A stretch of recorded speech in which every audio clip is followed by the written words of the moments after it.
Vamos orar, irmãos?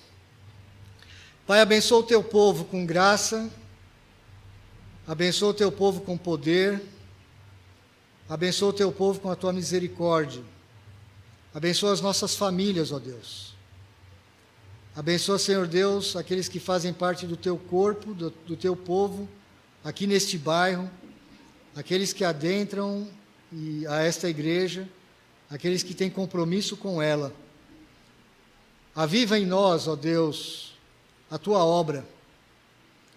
Aviva em nossos corações, ó Deus, o evangelho do teu Filho. Cria em nós, ó Deus, uma disposição interior no nosso coração para amar o Senhor Jesus Cristo sobre todas as coisas. Amar o Senhor sobre a nossa própria vida. Revela-nos, ó Deus, a beleza, a grandeza, a riqueza, a graça, a bondade do Senhor Jesus Cristo, através da Escritura e pelo poder do Teu Espírito Santo. Mostra-nos, ó Deus, quão rico o Senhor é, quão belo o Senhor é, como o Senhor é um Deus de alegria, um Deus de bênçãos, um Deus que é bem-aventurado. Deus, revela-nos a Tua pessoa grandiosa, ó Deus, através da Tua palavra, para que nós fiquemos encantados com o Senhor, com a Tua glória, que nós sejamos todos, ó Deus, atraídos pelo Senhor, atraídos pelo tipo de vida que só o Senhor tem, atraídos pelo tipo de vida que só o Senhor pode conceder. Abençoa as nossas famílias, ó Deus. Abençoa as nossas casas com toda a sorte de provisões, com tudo aquilo que nós precisamos para Te adorar, para Te servir, para glorificar o nome do Senhor. Perdoa os nossos pecados, ó Deus. Nós somos tão pequenos, nós somos tão falhos. Nós somos realmente pecadores salvos pela Tua graça. Se não for, ó Deus, a Tua obra, se não for a Tua soberania, se não for, ó Deus, a Tua salvação que vem do Senhor, nós jamais teríamos conhecido ao Senhor e a Tua palavra. Muito obrigado, Deus, pelo Espírito Santo que habita em nossos corações, o Teu Espírito que nos leva a toda a verdade, o Teu Espírito que nos ilumina a nossa mente para que compreendamos aquilo que o Senhor revelou na Tua palavra. Te agradecemos porque é o Teu Espírito que também nos capacita, nos dá poder para conhecer o Senhor através da Tua palavra e testemunhar do Senhor. É o Teu Espírito que nos une, é o Teu Espírito que quebra as barreiras, é o Teu Espírito, ó Deus, que produz realmente aquela vida apaixonada pelo Senhor. Por isso nós nos prostramos diante do Senhor e buscamos a Tua presença, buscamos o Teu favor, buscamos, ó Deus, as Tuas mais ricas bênçãos dos céus. Tem misericórdia de nós, ó Deus, e aviva a Tua obra no nosso meio. Essa é a nossa oração, em nome de Jesus. Amém. Convido os irmãos a abrirem em Atos, capítulo 12, verso 25. A partir do capítulo 12, verso 25, nós vamos ler até o capítulo 13, verso 12.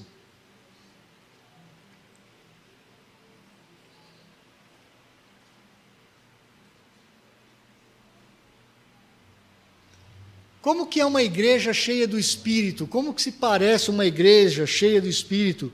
Como que é a obra do Espírito que trabalha na vida de uma igreja e a torna uma igreja missionária?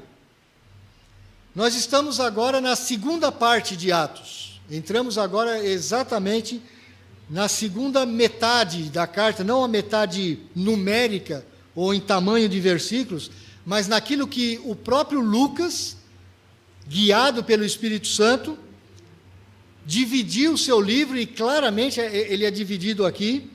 Agora nós vamos ver a expansão do Evangelho para o mundo gentílico, para o Império Romano. Até então, do capítulo 1 ao capítulo 7, a gente tinha visto o Evangelho restrito a Jerusalém. Do capítulo 8 até o capítulo 12, verso 24, nós vimos o Evangelho espalhando-se pela Judéia, por Samaria, mas ainda estava ali circunscrito à Palestina. Nós tínhamos chegado até Antioquia, mas Antioquia é na Síria, é ali próximo. Nós não tínhamos ainda atravessado o mar Mediterrâneo. O grande herói de toda a Bíblia é o Espírito Santo. O grande alvo de toda a Bíblia é o Senhor Jesus Cristo. Aqui ainda não é diferente. Nesses trechos daqui para frente nós vamos ver o Espírito Santo guiando a sua igreja. É o Espírito Santo que escolhe os missionários. É o Espírito Santo que separa. É o Espírito Santo que envia. É o Espírito Santo que capacita os seus líderes, os seus servos, a executarem a obra. É isso que nós vamos ver daqui em diante. Como que Deus é soberano e como Deus dirige os negócios da sua igreja. O verso 25 nos diz assim: Barnabé e Saulo, cumprida a sua missão, voltaram de Jerusalém, levando também consigo a João, apelidado Marcos, João Marcos. Havia na igreja de Antioquia profetas e mestres: Barnabé, Simeão, por sobrenome Níger, Lúcio de Cirene, Manaém, colasso de Herodes, o tetrarca, e Saulo. E servindo eles ao Senhor e jejuando, disse o Espírito Santo: Separai-me agora, Barnabé e Saulo, para a obra a que os tenho chamado. Então, jejuando e orando, e impondo sobre eles as mãos, os despediram. Enviados, pois, pelo Espírito Santo, desceram a Seleucia, e dali navegaram para Chipre. Chegados a Salamina, anunciavam a palavra de Deus nas sinagogas judaicas, tinham também João como auxiliar. Havendo atravessado toda a ilha até Pafos, encontraram certo judeu mágico, falso profeta, de nome Bar-Jesus, o qual estava com o procônsul Sérgio Paulo, que era um homem inteligente. Esse, tendo chamado Barnabé e Saulo, diligenciava para ouvir a palavra de Deus. Mas opunha-se-lhes Elimas, o mágico, porque assim se interpreta o seu nome, procurando afastar da fé o procônsul. Todavia Saulo, também chamado Paulo, cheio do Espírito Santo, fixando nele os olhos, disse: Ó filho do diabo, cheio de todo o engano e de toda a malícia, inimigo de toda a justiça, não cessarás de perverter os retos caminhos do Senhor? Pois agora, eis aí está sobre ti a mão do Senhor, e ficarás cego, não vendo o sol por algum tempo. No mesmo instante, caiu sobre ele névoa e escuridade, e andando à roda procurava quem o guiasse pela mão. Então, o procônsul, vendo o que sucedera, creu, maravilhado com a doutrina do Senhor. Embora Lucas queira nos mostrar que é o Espírito Santo que está dirigindo todas as coisas da igreja, mas ele não deixa, evidentemente, de mostrar que há homens envolvidos na obra. É claro, Deus usa homens. Deus levanta os seus missionários dentro da igreja para que executem a sua obra. E a gente vê logo no versículo 25 que Barnabé e Saulo, que eram líderes daquela igreja de Antioquia, que haviam ido para Jerusalém para levar aquelas ofertas para os pobres de Jerusalém, eles estavam voltando agora de Jerusalém, e eles tinham trazido João Marcos, um jovem ainda. João, também cognominado Marcos, aquele filho de Maria, que era o filho daquela Maria que tinha aquela casa grande em Jerusalém. Um moço levado então para Antioquia para servir de auxiliar para Barnabé e Saulo. No verso 13 do capítulo, o primeiro verso do capítulo 13, ele nos mostra uma coisa muito interessante, que está subentendida. Havia naquela igreja de Antioquia profetas e mestres.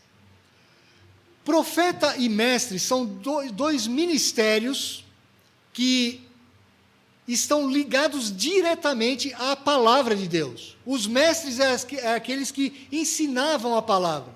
O próprio Barnabé e Saulo eram mestres, porque eles ensinavam a palavra. Você lembra, quando nós estudamos o capítulo 11, que Barnabé e Saulo ficaram durante um bom tempo ensinando a igreja de Antioquia a palavra. Então, eles eram mestres. Mas também há o ofício de profeta. O profeta é aquele que prega a palavra. Ele não só ensina a palavra, mas como ele prega a palavra. Alguns mestres eram também profetas. Alguns profetas não eram mestres. E alguns mestres não eram profetas. A configuração do primeiro versículo não nos dá a capacidade de saber quem eram os profetas e quem eram os mestres. Alguns estudiosos dizem que todos esses mencionados eram tanto profetas como mestres.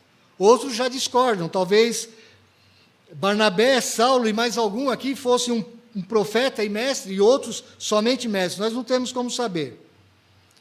Mas o que me chama a atenção, em primeiro lugar, a característica dessa igreja era que era uma igreja firmada na palavra, porque Lucas está usando dois ministérios, duas palavras, que estão ligados a exatamente o ministério da própria palavra, profeta e mestre.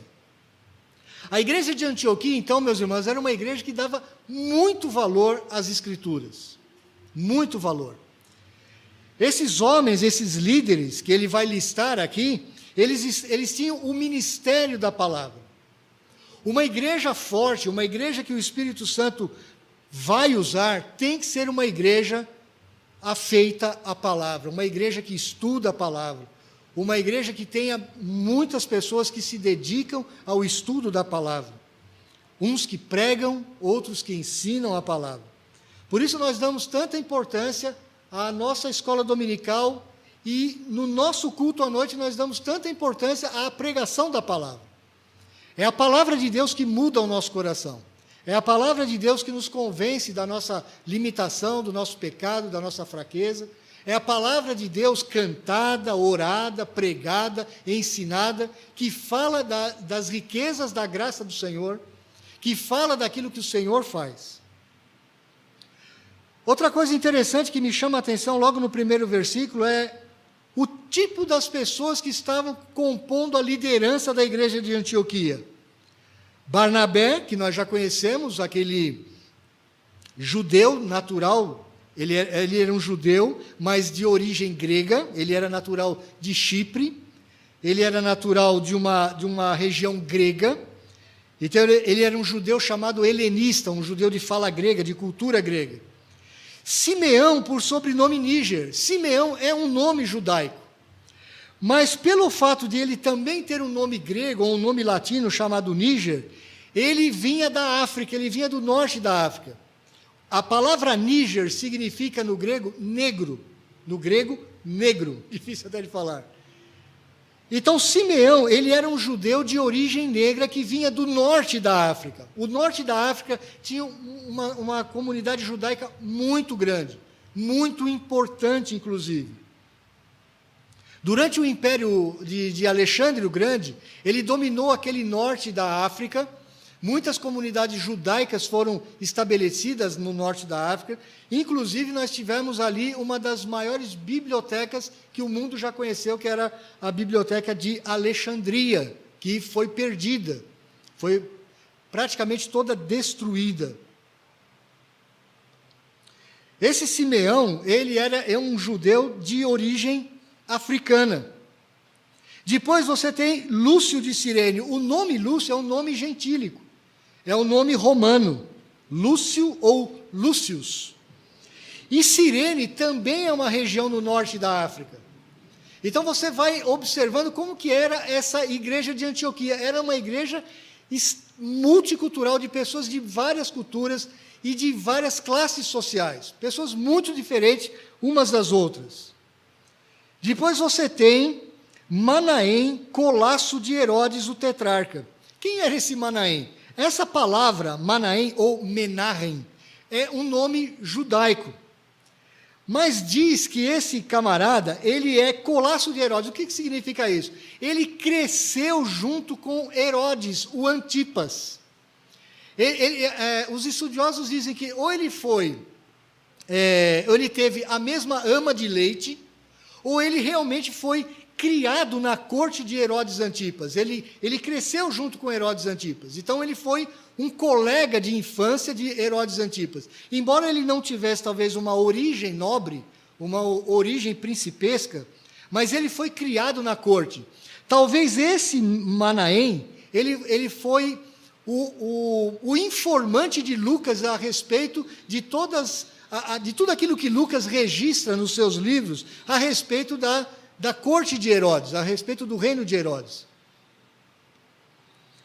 Esse homem, então, era um homem que tinha uma educação fina, ele era um homem que provavelmente tinha uma situação financeira bastante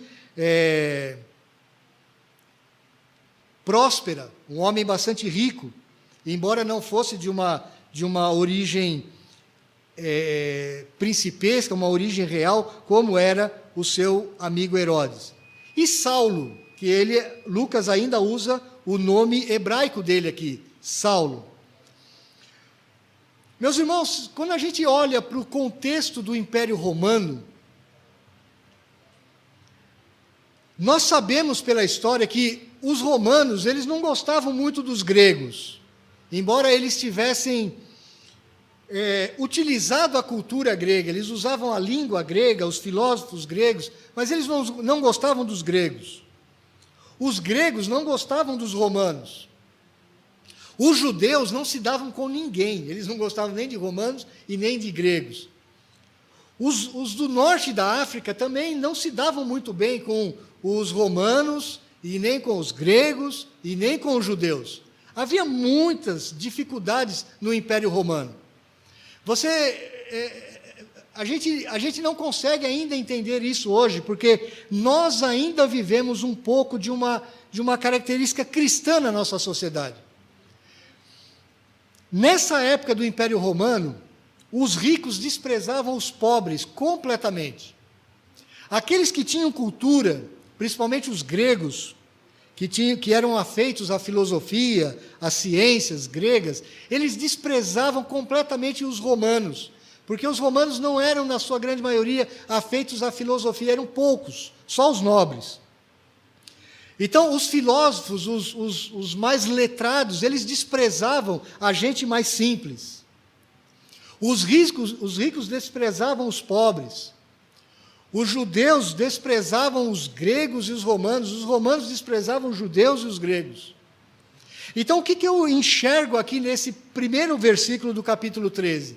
Como que a graça de Deus estava mudando a vida de pessoas tão diferentes. Como o Senhor está salvando a vida de pessoas ricas, que estavam vivendo junto com pessoas pobres, pessoas cultas vivendo perto de pessoas muito simples, como Ele estava ajuntando pessoas de vários povos dentro daquela igreja de Antioquia. Essa era uma igreja que Deus ia usar de forma extraordinária no seu plano de missão, no seu plano de levar o Evangelho até Roma e até outros lugares do mundo.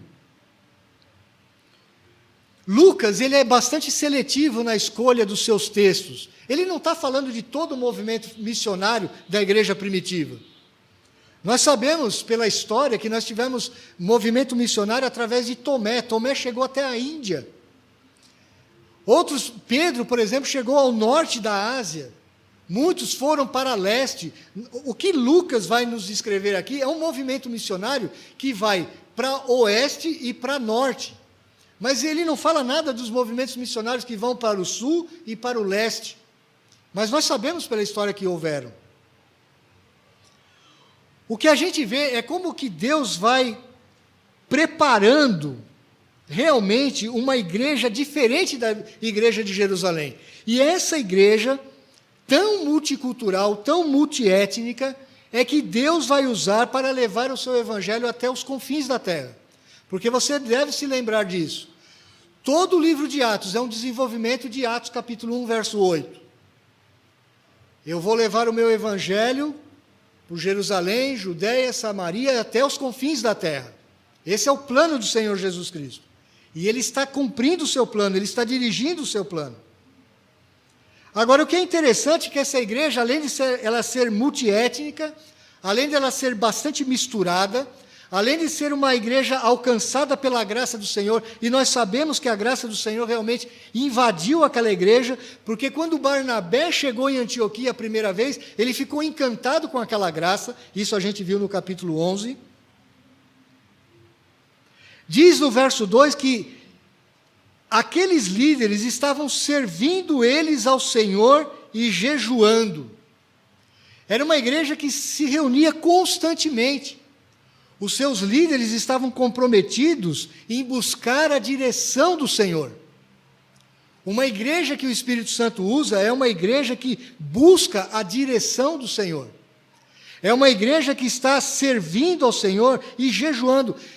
O jejum, tanto no Antigo Testamento como no Novo Testamento, ele não é uma prática tão corriqueira como a gente imagina.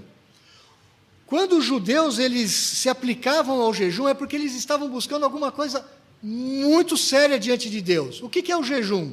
É a abstenção de algum prazer carnal, de algum prazer físico, como, por exemplo, da alimentação. Quando o crente, não só do Antigo Testamento, mas como do Novo Testamento, ele abre mão de alguns prazeres físicos para que o Senhor seja o seu próprio alimento, para que o Senhor realmente fale com ele, e principalmente diante de catástrofes, de tragédias, de fome, de perseguições. Essa é uma prática que a igreja é desafiada a fazer, a prática do jejum junto com as suas orações. Quando a igreja se ajunta para orar, para buscar a direção do Senhor, o que o Senhor queria para aquela igreja tem a prática do jejum. Uma prática que nós podemos, inclusive, praticar hoje, no século 21, quando nós queremos buscar a direção do Senhor. O que o Senhor quer para nós como igreja? O que o Senhor quer para nós como povo? O que o Senhor quer fazer na vida de cada um de nós? Como o Senhor quer levantar talvez alguns de nós para uma obra que Ele tem chamado? Eles estavam servindo ao Senhor, jejuando, e aí sim, no verso 2 diz que o Espírito Santo disse, separai-me agora Barnabé e Saulo para a obra a que os tenho chamado. O Senhor, o Espírito Santo aqui, ele começa a separar, ele começa a escolher soberanamente. E veja que ele escolhe dois dos grandes líderes, 2 dos 5 líderes. Essa é uma prática que a igreja neotestamentária tem, que muitas vezes a igreja moderna não tem. Nós normalmente escolhemos o seminarista, nós escolhemos aquele que tem um certo destaque na igreja. Vamos mandar aquele irmão lá para abrir uma congregação, fazer um trabalho, ir como missionário. A igreja neotestamentária, ela escolhe os seus homens mais capazes, os seus grandes líderes. E ela não tem medo disso.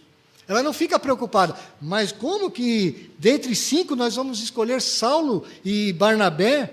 Nós vamos ficar com pouca liderança? Não, eles não têm esse medo, porque eles sabem que quem dirige a igreja é o Espírito Santo. Então, uma igreja em que o Espírito Santo age é uma igreja que está servindo ao Senhor, é uma igreja que está alcançada pela graça, é uma igreja que vive as suas diferenças, mas é uma igreja que está submissa à soberania do Espírito de Deus. O Espírito de Deus está instruindo aquela igreja através daqueles irmãos, e aquele Espírito Santo, então, separa aqueles homens para uma obra de evangelismo. E o que faz aquela igreja, então, a partir da escolha do Espírito Santo? O Espírito Santo, como é que o Espírito Santo falou ali? Como é que foi tão claro ali? Ou falou através de um daqueles profetas, ou falou no coração da igreja, porque a igreja, ela escolhia os seus líderes, ela escolhia os seus liderados. Para você ter uma ideia, eu gostaria que você desse uma olhada no capítulo 14, verso 27. Nós estamos aqui diante da primeira grande viagem missionária. No final dessa viagem, essa viagem ela tem 3 etapas, nós estamos vendo a primeira etapa só. No final dessa viagem, eles voltam para Antioquia, e no verso 27 diz: ali chegados, reunida a igreja, toda a igreja reunida, eles relataram quantas coisas fizera Deus com eles, e como abrira aos gentios a porta da fé. Ou seja, os grandes líderes, Barnabé e Saulo, junto com João Marcos, quando eles voltam, eles prestam um relatório para a igreja. Então, os missionários, líderes, profetas, mestres, era assim que Barnabé e Saulo eram chamados, eles fazem um relatório para a igreja. Olha, nós fizemos isso, aconteceu aquilo outro, passamos por tal cidade, por tal país. E Deus foi fazendo a obra através das nossas vidas. Então, o que você enxerga?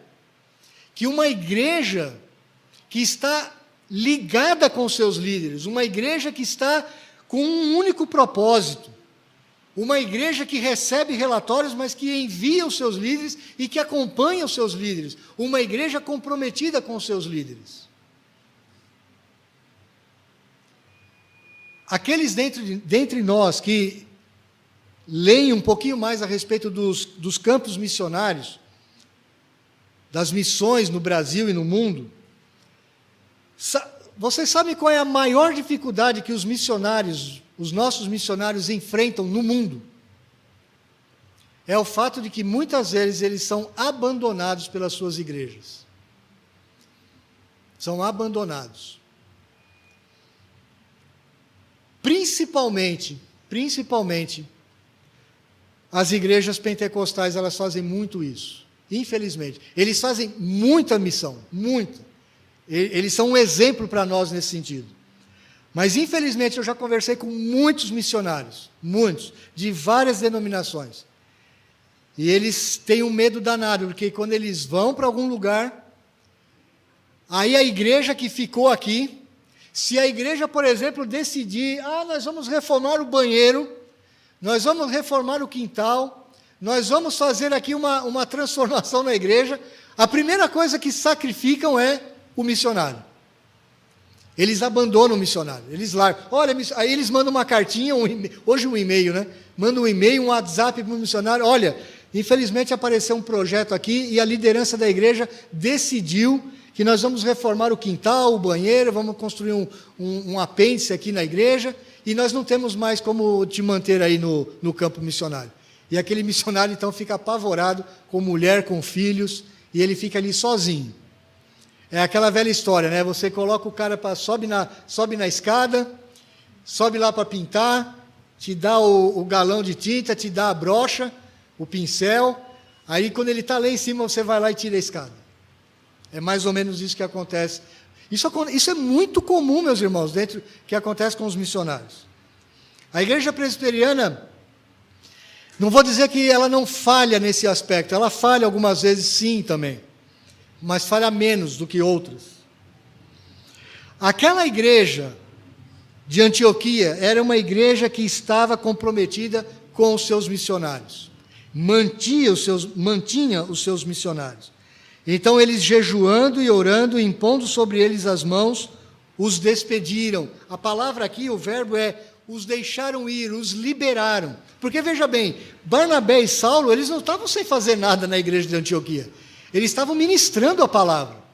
E para que eles saíssem dali e fossem pregar a palavra na Ásia e chegassem a lugares longínquos, eles tinham que ser sustentados por aquela igreja. Então, a expressão despediram não era simplesmente um culto de despedida, um culto onde eles oraram por aqueles irmãos e impuseram sobre eles as mãos. O impor as mãos sobre alguém é alguma coisa muito séria. Significa assim, ó, eu estou com vocês. Nós estamos com vocês. Isso significa impor as mãos. Então, quando uma igreja escolhe os seus líderes, ela tem que estar consciente de que ela tem que apoiar os seus líderes. Ela tem que ajudar os seus líderes em oração, em apoio emocional. Vocês sabem qual que é uma das maiores reclamações, além de serem abandonados no campo missionário, que os missionários fazem? É serem abandonados emocionalmente. As igrejas abandonam os seus missionários, não comunicam com os seus missionários. Como se os missionários fossem super-homens, super-mulheres, super-famílias, que podem ficar sozinhos numa outra cultura e muitas vezes sendo perseguidos naquela outra cultura, sem o apoio da sua igreja-mãe. A igreja de Antioquia não trabalhava dessa forma. Eles acompanhavam, tanto é que Paulo, Barnabé, depois Silas, depois tantos outros, fizeram outras viagens missionárias, e aquela igreja os mantiveram com firmeza. Mas o Espírito Santo não só escolhe os seus líderes, ele também envia os seus líderes. Veja o verso 4. Enviados, pois, pelo Espírito Santo, eles desceram a Seleucia e dali navegaram para Chipre. Eles estavam em Antioquia. Antioquia ficava a cerca de 25 quilômetros do litoral, onde ficava essa cidade portuária de Seleucia, onde era um grande porto. A cidade de Antioquia usava o porto de Seleucia, e diz o texto que o Espírito Santo os enviou. O Espírito Santo é que nos envia, meus irmãos. Nós precisamos ter consciência disso como igreja do Jardim Fortaleza. Qual é a missão que nós temos neste bairro, nessa cidade, nesse estado, neste país e no mundo? Eu já falei algumas vezes isso para os irmãos. Eu não consigo entender uma igreja que não seja missionária. Toda igreja tem que ser missionária, mesmo que ela seja uma igreja pequenininha, mesmo que ela seja uma igreja que não tenha muitos recursos, ela tem que ser uma igreja missionária. A nossa visão não pode ser uma visão limitada ao bairro onde a gente vive. A nossa visão tem que ser uma visão mundial. Nós temos que olhar o mundo como um todo. E aonde o Senhor quer que nós chegamos, porque não é aonde a gente quer chegar, é aonde o Senhor quer nos enviar. A visão é diferente. Durante alguns anos,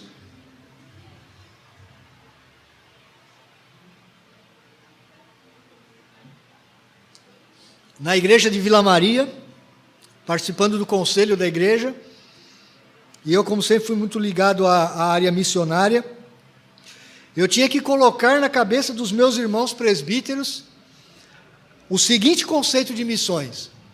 Missões não é assim, a igreja, vamos fazer uma reunião, o conselho vai fazer uma reunião, e vamos decidir o que nós vamos fazer com missões. Vamos fazer um plano estratégico. É bonito isso, plano estratégico. Então nós vamos recolher o que nós temos de recurso, e vamos olhar talvez o mapa, ou vamos procurar uma agência missionária, e vamos ver o que nós vamos fazer. Quando a igreja pensa dessa forma, ela nunca vai sair do lugar, porque ela vai ver as limitações humanas, naturais, que todos nós temos. Ela vai ver limitação de recursos financeiros, ela vai ver limitação de recursos pessoais e de gente, mas nós não temos quem enviar. Nós não temos dinheiro para enviar ninguém. Nós não temos dinheiro para sustentar aquele missionário. Dificilmente a gente está com dificuldade de pagar as nossas contas aqui. Isso eu cansei de ver na igreja da Vila Maria. E a visão que os missionários e a palavra de Deus nos mostra é: missão parte do coração de Deus. A primeira coisa que nós temos que fazer como igreja é buscar a direção de Deus. Senhor, o que o Senhor quer de nós? O que o Senhor quer, aonde o Senhor quer que a gente chegue? Pode ser que seja do outro lado da rua só, pode ser, mas pode ser que o Senhor queira que a gente atinja a Indonésia, a África, a Ásia, o Japão, o Canadá, a França, não sei. Mas a gente tem que primeiro perguntar para o Senhor: Senhor, onde o Senhor quer que a gente chegue? Porque a missão é do Espírito Santo. É Ele que escolhe, é Ele que envia. E veja que aqueles irmãos eram homens letrados nas Escrituras. Eles tinham condições. A igreja de Antioquia aqui provavelmente já era uma igreja grande. Ela tinha recursos, mas ela não simplesmente sentou e falou: vamos fazer um plano estratégico de missões. Não, eles se colocaram à disposição do Espírito Santo. O Espírito Santo dirige a nossa vida, dirige a igreja, nos direciona para onde o Senhor quer que a gente vá. E foi assim que aconteceu com a igreja de Antioquia. E o Espírito Santo mandou aquela igreja para Chipre, uma ilha que ficava próxima ali do Mediterrâneo, ficava a cerca de 150 quilômetros ali da onde eles estavam, na Seleucia, ou na Antioquia. E eles foram para aquela ilha. Tem uma ligação com aquela ilha que é o próprio Barnabé. Barnabé nasceu na ilha de Chipre. Ele é natural de Chipre, nós sabemos disso. Provavelmente havia também fatores humanos, naturais, para que eles pudessem ir para Chipre. Talvez, com certeza, Barnabé conhecia muitas sinagogas em Chipre. Barnabé tinha família, talvez, em Chipre, que tinha ficado... Barnabé talvez tivesse propriedades em Chipre. Barnabé era um homem de posses, a gente sabe disso. Então, há questões humanas que devem ser levadas em consideração? Mas acontece que o Espírito Santo é que fez com que Barnabé, Saulo e João Marcos fossem para Chipre. E eles chegaram lá em Chipre. Nós vimos isso a partir do verso 5. Então, nós vimos até agora que o Espírito Santo, ele escolhe, e o Espírito Santo, ele envia. Muito bem. Os missionários chegaram na ilha de Chipre, e eles chegaram na região da ilha chamada Salamina, que é um porto a leste de Chipre. Chipre é uma ilha, fica no meio do mar Mediterrâneo. Você tem um porto em Chipre, do lado leste, do lado direito, que é Salamina. E tem um outro porto do lado oeste, que é Pafos, que era a capital administrativa da ilha. Era uma ilha de domínio romano, os romanos dominavam sobre essa ilha. Tinha um procônsul, que era um senador, ele era um enviado do Senado romano, que governava a ilha de Chipre. Chipre era uma ilha importante, ela tinha uma rota comercial bastante intensa, não só com a Ásia, como com a Palestina, com a Judéia, como com Roma. Era uma ilha próspera, era uma ilha rica. Eles chegaram a Salamina, lá no extremo leste, e já começavam a anunciar a palavra de Deus nas sinagogas judaicas. E eles também tinham João como auxiliar. Nós não sabemos exatamente o que João Marcos fazia. Nós não sabemos se ele carregava mala, nós não sabemos se ele cozinhava, se ele limpava, ou se ele fazia estudos bíblicos. Nós não sabemos disso. Mas ele era um auxiliar de Barnabé e de Saulo. Veja que os missionários, chegando naquela cidade, chegando em Chipre, a primeira coisa que eles fizeram foi procurar uma sinagoga e pregar a palavra. Eles seguiram aquela máxima do Novo Testamento, que é primeiro para os judeus e depois para os gentios. E eles estavam lá pregando em Salamina. Depois, o verso 6 nos diz que eles atravessaram toda a ilha até Pafos. Eles fizeram uma grande viagem, atravessaram toda aquela ilha. E pela palavra aqui, atravessados, parece-nos que eles fizeram uma grande viagem missionária por aquela ilha. Nós estamos aqui por volta do ano 46 da nossa época. Por que nós sabemos disso? Porque nós temos dados históricos desse procônsul aqui que estava dirigindo aquela ilha. Nós temos escavações arqueológicas que nós sabemos o nome completo desse procônsul. Nós sabemos que ele governou ali do ano 45 até o ano 51. Nós sabemos que esse procônsul, depois, ele voltou para Roma e ele compôs o Senado romano. Então, veja o que Deus está fazendo. Deus leva os líderes da sua igreja para uma ilha. Ele poderia ter levado Barnabé e Saulo para vários lugares, mas ele leva para aquela ilha. E eles vão lá evangelizar um procônsul, um camarada que vai ser um senador romano, que talvez muito tempo depois vai ser um grande influenciador para que toda a casa de Nero César seja alcançada pelo Evangelho. Eles atravessaram toda a ilha até Pafos. Pafos é aquela cidade administrativa, a capital de Chipre, onde ficava o procônsul, onde ficava o governador. Só que quando eles chegaram nessa cidade, eles encontraram um grande problema. Veja, eles não estão mais num contexto judaico. Eles estão num contexto romano puro, puramente gentil aqui, ou gentílico. Eles estão debaixo de um governo romano, eles não têm sinédrio judaico aqui. Eles não têm mais influência judaica nenhuma, embora nós saibamos que há judeus na ilha de Chipre. E aí eles encontram um judeu mágico, falso profeta, de nome Bar Jesus. E o verso 7 diz que esse mágico, ele estava com o procônsul Sérgio Paulo, que era um homem inteligente. A palavra Bar Jesus, o nome Bar Jesus, é uma palavra aramaica, que significa filho de Josué, ou filho de Yeshua, ou filho da salvação. Olha que coisa interessante. Um judeu, falso profeta, um mágico, um feiticeiro, que era proibido pela lei judaica. A lei do Antigo Testamento proibia os judeus se envolverem com magia, com feitiçaria, com qualquer tipo de superstição dos povos antigos. Esse judeu tinha o nome Filho de Salvação. Então aqui, os nossos missionários, eles encontram um grande problema espiritual pela frente.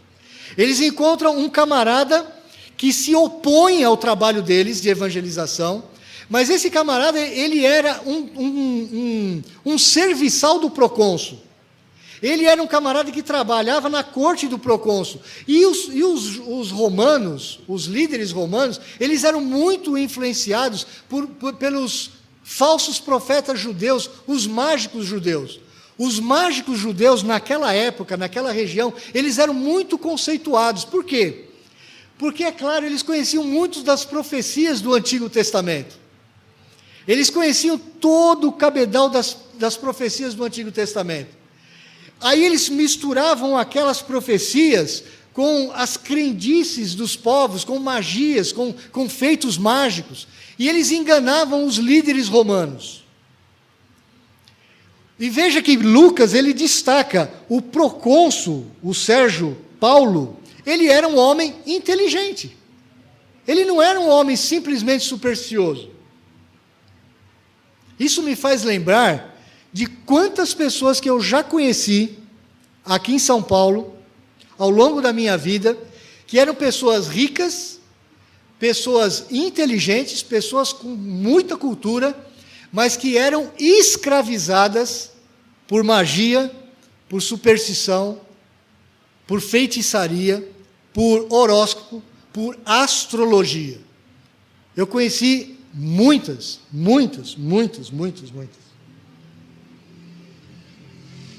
E o que é interessante, muitos desses homens e mulheres, muitos industriais extremamente ricos, eles eram enganados por esses falsos profetas, enganados por esses falsos mestres, por esses feiticeiros, por esses bruxos. E muitas vezes quem dava testemunho na vida desses homens eram as suas empregadas domésticas, as suas criadas, que muitas delas eram evangélicas. E aí devagarinho aquelas irmãs, com a simplicidade, mas com graça e com poder, testemunhavam do evangelho para esses homens e mulheres. E muitos deles foram libertos pelo evangelho que essas simples empregadas domésticas testemunhavam na casa dos seus patrões. Eu conheci um homem, há muitos anos atrás, ele era um grande empresário da Bolsa de Cereais de São Paulo. Um homem riquíssimo.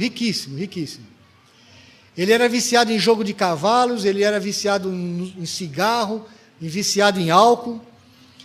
Ele, a esposa e os filhos consultavam cartomantes, consultavam médiuns espíritas, eles eram totalmente escravizados por esse tipo de falso profeta, por esse tipo de mágico, que aqui no Novo Testamento chama-se mágico. Aquele homem também ele era viciado em corridas de cavalos, no Jockey Club, ele gastava grandes fortunas no Jockey Club. Aquele homem chegou a um ponto na sua vida que ele estava a ponto de se suicidar. Rico, muito rico, mas com um vazio na sua vida, sem explicação.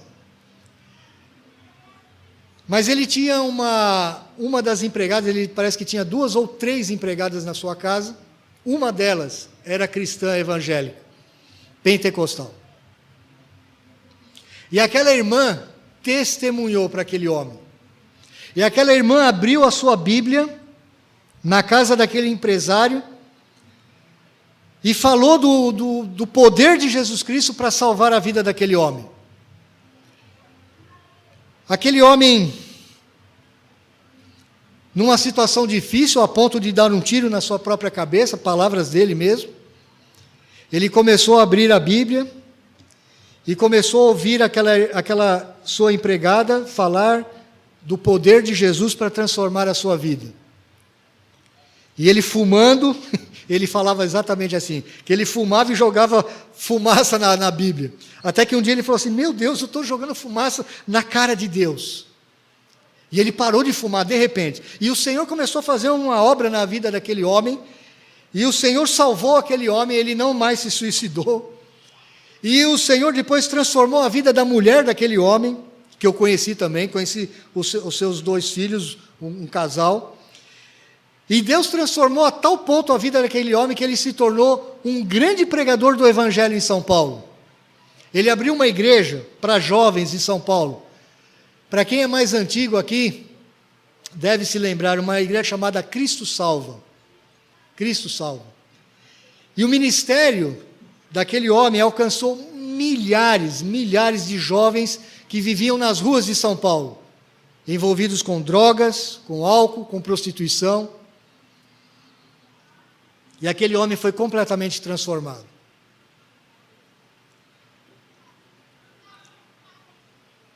Barnabé e Saulo, eles encontraram um grande problema, porque esse mágico, com certeza, ele fazia a cabeça do procônsul. Mas, de alguma forma, o Senhor soberanamente estava já trabalhando no coração daquele homem. Porque diz assim, que no verso 7, o qual estava com o procônsul Sérgio Paulo, que era um homem inteligente.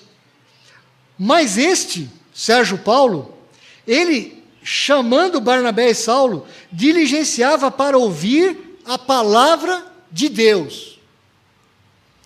Veja como fecha o circuito da palavra de Deus. Uma igreja firmada na palavra, é uma igreja que busca o Senhor da palavra, é uma igreja que busca a direção do Senhor, é uma igreja que busca a vontade do Senhor, é uma igreja onde o Espírito Santo separa homens, é uma igreja onde o Espírito Santo envia homens, e é uma igreja onde o Espírito Santo envia homens para pregar a palavra. E aquela palavra chega então aos ouvidos de Sérgio Paulo, o procônsul, o governador da grande ilha de Chipre. É uma oposição. E você deve se lembrar aqui de um outro mágico que nós vimos lá para trás, que era aquele mágico ou aquele feiticeiro que Pedro encontrou. Então você vê que a tarefa da igreja nunca vai ser fácil. Nós vamos encontrar oposição espiritual no nosso trabalho, na nossa missão. Por isso que Lucas está nos mostrando aqui, se a missão não for dirigida pelo Espírito Santo, nós não vamos suportar os problemas que nós vamos ter pela frente, porque nós vamos tê-los. Nós vamos receber oposição. A oposição aqui está no nome de Bar Jesus, o Filho da salvação, que na verdade está trazendo o quê? Perdição. Esse Bar Jesus, ele representa a semente de Satanás. Ele representa o engano que está nesse mundo, escravizando pessoas nobres, pessoas ricas, pessoas simples, pessoas cultas, pessoas ignorantes, pessoas pobres, pessoas com autoridade, como Sérgio Paulo. Bar Jesus é o feiticeiro que está escravizando esses homens. E nós é que temos a palavra para libertá-los. O Evangelho é o único que pode libertar esse tipo de gente. E Elimas o mágico, porque assim se interpreta o seu nome, essa palavra Elimas é uma palavra que tem origem ou no árabe ou no aramaico, e ela significa exatamente isso, um mágico. É esse o significado do seu nome, e Lucas quer nos chamar a atenção para isso. Ele procura afastar da fé o procônsul, e é claro que ele procura afastá-lo, porque ele vai perder o emprego dele, ele vai perder a fonte de lucro dele, porque ele faz ele é o assistente espiritual daquele governador. Todavia, Saulo, também chamado Paulo, cheio do Espírito Santo, ele traz um juízo, um julgamento em cima daquele mágico do Elimas. Ele diz assim: ó filho do diabo, cheio de todo engano e de toda malícia, inimigo de toda a justiça, não cessarás de perverter os retos caminhos do Senhor? Pois agora eis aí está sobre ti a mão do Senhor, e você vai ficar cego, não vendo o sol por algum tempo. No mesmo instante, caiu sobre ele névoa e escuridade, e andando à roda, procurava quem o guiasse pela mão. O que Lucas está nos mostrando é que o Senhor vai usar a nós como igreja, a nós os seus profetas, a nós os ensinadores da sua palavra, para frustrar os desígnios de Satanás no mundo. O engano do mundo, ele vai ser destruído pelo ministério da igreja de proclamação da sua palavra. O Espírito Santo, meus irmãos, ele não só escolhe como ele envia, ele capacita a sua igreja a executar a sua obra. Nós podemos confiar que o Espírito Santo, ele dirige a missão da igreja. O Espírito Santo dirige a sua igreja em missão. O Espírito Santo, ele pegou uma igreja estabelecida, porque foi uma igreja estabelecida pela igreja de Jerusalém. Ele pegou uma igreja bem instruída na palavra. Ele pegou uma igreja integrada, uma igreja que tinha pessoas diferentes, mas era uma igreja que tinha uma única missão, era uma igreja que tinha uma única visão.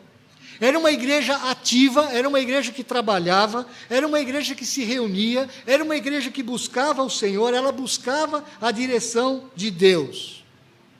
Esse é o tipo de igreja que o Senhor, o Espírito Santo, ele chama, ele equipa, ele envia, ele abençoa.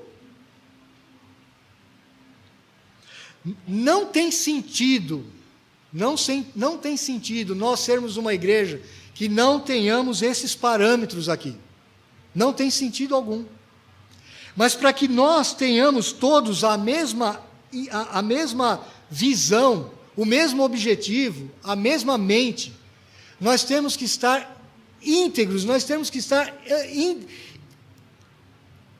completamente unidos. Nós temos que ter a mesma visão. A igreja tem que ter essa visão, não é uma ou outra pessoa. Não são só os líderes, é a igreja toda que tem aquela visão. Nós precisamos buscar a direção do Senhor, nós precisamos buscar o Senhor em oração, nós precisamos saber qual é o plano de Deus para nós como igreja. Precisamos estar comprometidos com a obra que o Senhor quer fazer nesta igreja, através das nossas vidas. Porque o resultado, meu irmão, o resultado sempre vai ser que a palavra do Senhor vai alcançar o seu objetivo. Veja o verso 12. O procônsul, vendo o que sucedera, ele creu. Quando Lucas usa essa expressão, ele creu, significa que realmente ele abraçou o Evangelho, porque ele ficou maravilhado com a doutrina, com o ensino do Senhor. Ele viu que aquele mágico estava tentando fazer.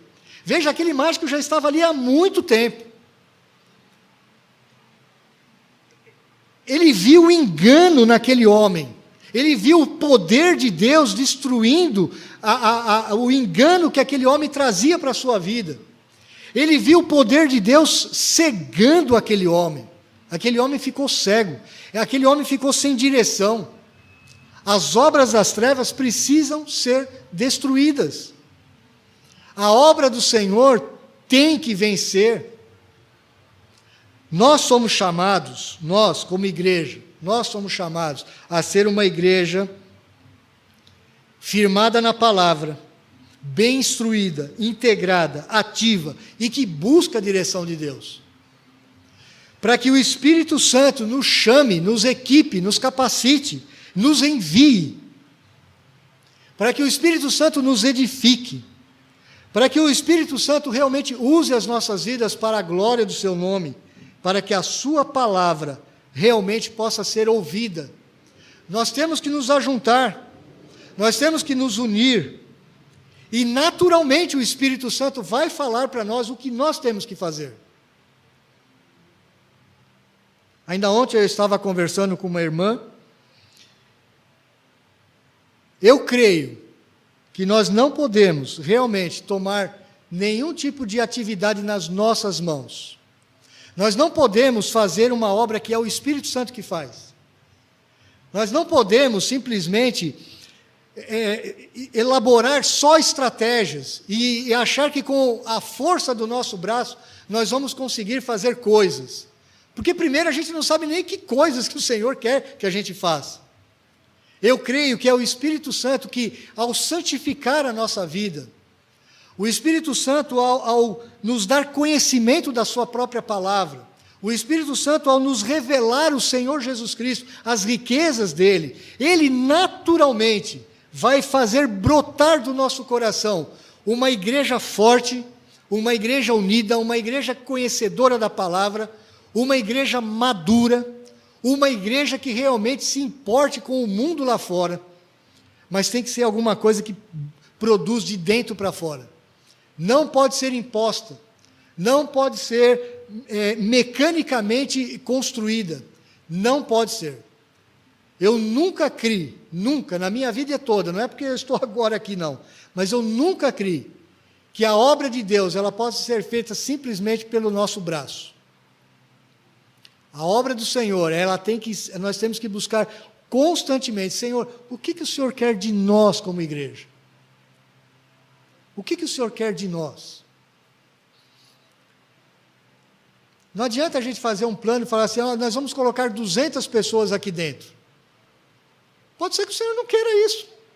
E você vai ficar dando murro em ponta de faca aqui anos, se batendo, para conseguir alguma coisa que talvez não seja o que o Senhor quer.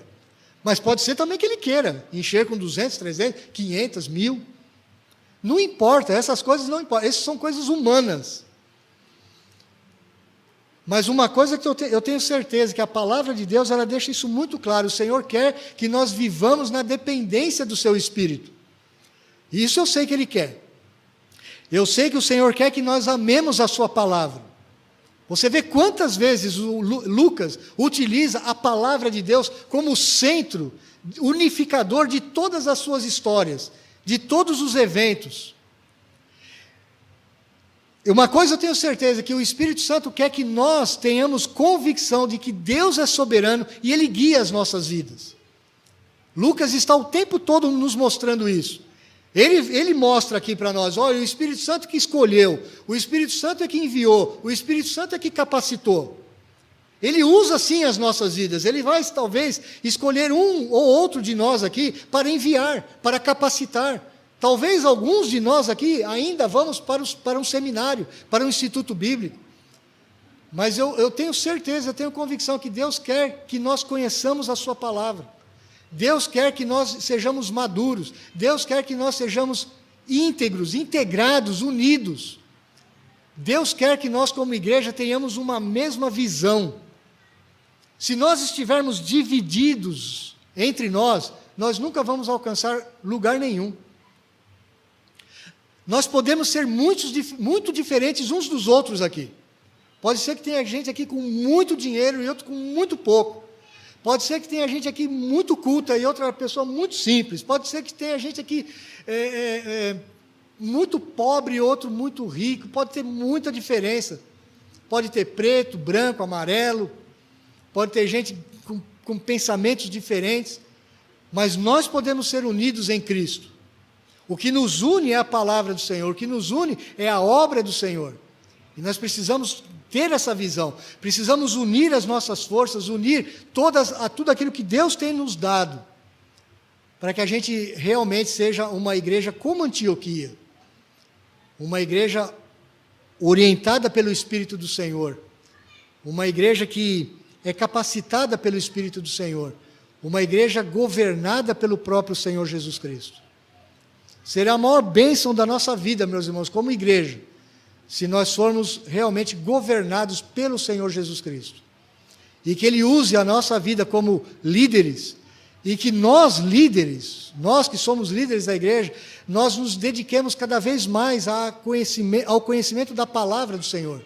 Vejam, os líderes dessa igreja, eles eram profetas e mestres. Eles eram homens que se dedicavam às Escrituras. Os nossos líderes têm que ser homens cheios da palavra. A igreja precisa identificar os líderes como homens cheios da palavra. Nós precisamos ser uma igreja que ora. Não aquele tipo de oração para resolver os nossos problemas do dia a dia. Faz parte também, mas aquelas orações onde nós colocamos alvos. Santificar a igreja, unir a igreja, criar fome e sede da palavra por todos os irmãos da igreja, unir as famílias, santificar as famílias, uma igreja que ora, uma igreja que jejua juntos, uma igreja que proclame um jejum e que todos nós possamos estar juntos nessa mesma empreitada, uma igreja unida num alvo. Essa era a igreja de Antioquia. Eu creio que essa é uma igreja modelo para nós, como igreja do Jardim Fortaleza. Oremos.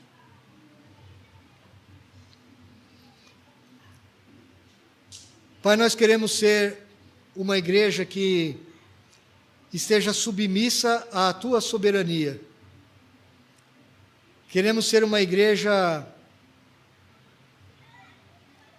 nas Tuas mãos, Senhor.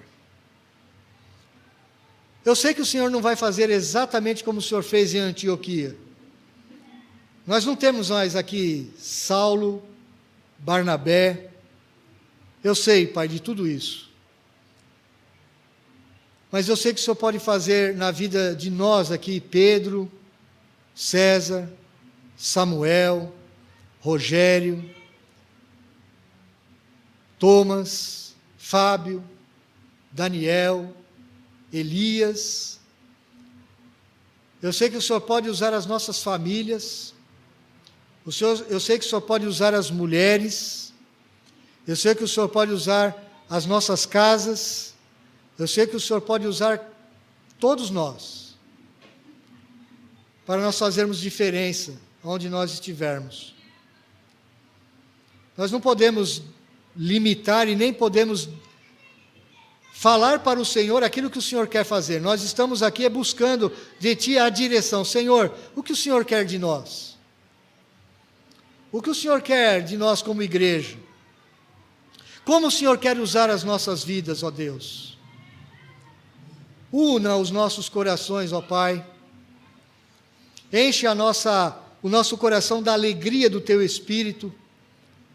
Queremos conhecer o Senhor Jesus de uma tal forma que Ele impulsione a nossa vida a ser alegre no Senhor. E que o nosso estilo de vida contagie as outras pessoas que estão ao nosso redor. Aqueles com quem nós nos encontramos, aqueles com quem nós trabalhamos, nós estudamos, aqueles nossos vizinhos. Usa a nossa vida, Deus. Nós queremos ser uma igreja que se ama. Queremos ter amor reverente de uns pelos outros. Queremos nos estimular uns aos outros às boas obras. Queremos nos estimular uns aos outros à santidade. Queremos ser uma igreja, ó Deus, que ame a Tua palavra e ame estar junta. Uma igreja comprometida com o Teu reino. Senhor Deus, o Senhor sabe que eu particularmente não estou preocupado com números. Não importa, ó Deus, encher essa igreja aqui com um monte de gente que não é convertida.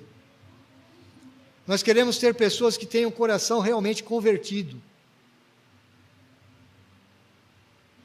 Nós queremos, ó Deus, que essa igreja seja cheia de pessoas nascidas de novo, com seus corações cheios de amor pelo Senhor e pela Tua palavra. Mesmo que sejamos poucos, ó Deus, mas eu sei que o poder é do Senhor, não é pela quantidade, não é pelo número de nós, nem é pela nossa capacidade financeira, nem pela capacidade intelectual, mas é pela nossa obediência, pela nossa submissão à Tua vontade. Eu quero pedir, ó Deus, que o Senhor traga as pessoas que são obedientes à Tua palavra para este local. Que o Senhor avive a obra no coração daqueles que estão fracos, daqueles que estão abatidos, daqueles que já são seus, mas que estão desanimados. Opera, Deus, na Tua igreja. Opera no meio do Teu povo, ó Deus. Nós sabemos que teremos dificuldades pela frente, mas nós sabemos que o Senhor pode usar a nossa vida para a glória do Teu nome. Deus, nós não queremos passar por esta vida sem ser usados poderosamente pelo Senhor. Queremos que o Teu nome seja glorificado, exaltado, amado, respeitado, adorado, conhecido. Nós temos conhecido das Tuas riquezas, ó Deus, e nós não podemos ficar calados. Nós não podemos deixar de compartilhar de tudo aquilo que o Senhor tem nos dado graciosamente. Usa, Senhor Deus, nós que somos poucos aqui, usa a nossa vida para a glória do Teu nome. Em nome de Jesus nós oramos. Amém.